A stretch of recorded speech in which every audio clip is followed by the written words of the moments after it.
Hello student, this is class 10th math class. मैं आपको exercise 5.2 की क्वेश्चन नंबर 15 तक के बारे में एक्सप्लेन कर चुका था। सेक्शन को मैं छोड़ के आज 17 क्वेश्चन नंबर 17 के बारे में आपसे बात करूंगा। क्वेश्चन 17 है, find the 20 term from the last term of the AP 3, 8, 13 and so on, और लास्ट है 253। यानी हमारी A की वैल्यू है 3 यानी फर्स्ट टर्म, D की वैल्यू तो A2 माइनस A1 तो कितना आया, D की वैल्यू आ गया 5, और लास्ट टर्म हमारा है 253 यानी AN हो गया 253। तो जब हम देखते हैं 20 टर्म के बारे में बात करना है तो 253 equal to A plus 20 minus 1, क्योंकि N की वैल्यू 20 हो गई, माइनस 1 मल्टीप्लाई बाई D। तो A20 plus 20 minus 1 19 into 5 equal to 253।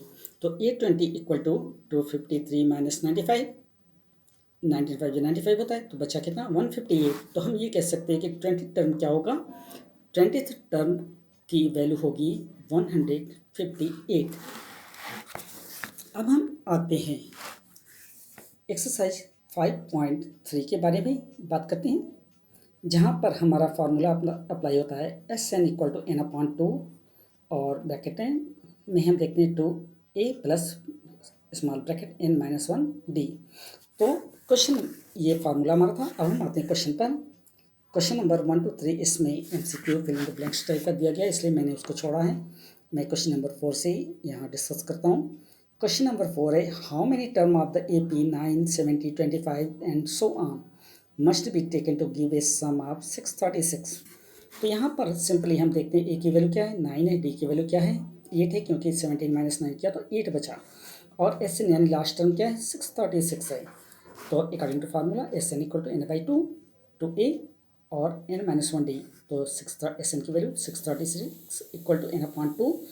यहाँ पर 2A तो 2 इंटू 9, A की वैल्यू 9 है इसलिए 2 इंटू 9 किया, प्लस N-1 और D की वैल्यू 8। तो अब हम देखते हैं N/2 और ब्रैकेट में हमारा है 10 प्लस 8N। 10 प्लस 8N कैसे, तो जब आप देखेंगे यहाँ पर होता है 18, ठीक है, और यहाँ है 1 8 8 यानी 18 में से 8 किया तो बचा कितना 10 बचा, और ये 8 मल्टीप्लाई बाई N किया तो 8N हो गया, ठीक है।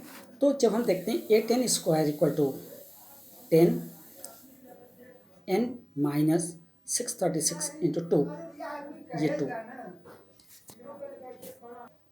तो यहाँ हमारा जो इक्वेशन बना वो बना N/2 और ब्रैकेट में 10 प्लस 8N इक्वल टू 636। अब अगर हमने 2 से 10 को काटा कितना बचा 5 बचा, और 8 को काटा तो बचा 4, ठीक है। अब हम 5 प्लस 8N को जब N से मल्टीप्लाई करते हैं तो ये होता है 5N और ये होता है 4N का स्क्वायर। तो सिंपली हम ये कह सकते हैं कि 4N का स्क्वायर माइनस 5N प्लस 636 या 4N square plus 636 equal to 0। तो अब जब हम इसे फैक्टराइजेशन करते हैं तो हम देखते हैं 4N का square plus 53N minus 48N minus 636 equal to 0। तो अब यहाँ हमने N को बाहर किया तो बचा क्या 4N प्लस 53, और यहाँ पर मैंने माइनस 12 को बाहर किया तो क्या बचा 4N प्लस 53 इक्वल टू 0। तो अब इक्वेशन हमें क्या मिला 4x प्लस 53 या 4N माइनस 12।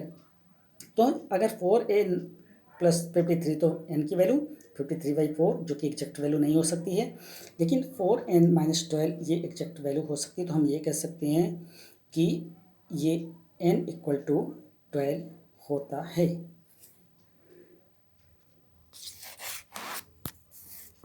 क्वेश्चन नंबर 5 जब हम देखते हैं, क्वेश्चन गिवन है the first term of an AP is 5, the last term is 45 and the sum is 400, find the number of term and common difference. तो अब हम देखते हैं कि A की वैल्यू है 5 और L की वैल्यू यहाँ पर है 45, क्योंकि लास्ट टर्म 45 है, तो और SN क्या है 400 है अकॉर्डिंग टू फार्मूला। तो SN equal to N/2 A plus L होता है। तो अब यहाँ पर हम देखते हैं SN इक्वल टू N/2 और A की वैल्यू क्या है 5 और L की वैल्यू क्या है 45 इक्वल टू 400, यानी कि हम ये कह सकते हैं कि SN या N इक्वल टू 400 इंटू 2, जो कि 45 प्लस 5 किया 50, और तो 50 इक्वल टू 400 मल्टीप्लाई बाई 2, तो 400 इंटू 2/50 किया तो n की वैल्यू निकलेगी कितनी 16, यानी n की वैल्यू अब हमें मिल गई यहाँ पर 16। अब हम आते हैं अकॉर्डिंग टू फार्मूला तो a plus n minus 1d के अकॉर्डिंग, तो यहाँ 45 था हमारा, क्योंकि सम कहा गया था 45 है, तो यहाँ a की वैल्यू 5 प्लस 16 माइनस 1, 16 n की value 16 minus 1 d equal to 45। तो 5 plus 15d, 16 minus 15 into D, तो 15d इक्वल टू 45, तो 15d equal to 45 minus 5 equal to 40 होता है। तो 15d इक्वल टू अगर 40 हो गया तो d की वैल्यू क्या हुई 40/15 हो गई, यानी कि 8/3 जब मैं इसे 5 से डिवाइड करता हूँ तो फाइनली डी की वैल्यू हमें क्या मिली 8/3। अब हम क्या कहते हैं, तो जब डी की वैल्यू हमें मिल गई, डिफरेंस भी पूछा था, तो इसलिए हम ये कह सकते हैं कि नंबर ऑफ टर्म इज 16 और डिफरेंस कितना है 8/3 इसका डिफरेंस होता है। क्वेश्चन नंबर 5 के साथ आज के इस क्लास को मैं यहाँ ओवर करता हूँ। क्वेश्चन नंबर 6 के साथ कल की क्लास में फिर आपसे मेरी मुलाकात होगी। तब तक के लिए थैंक यू वेरी मच।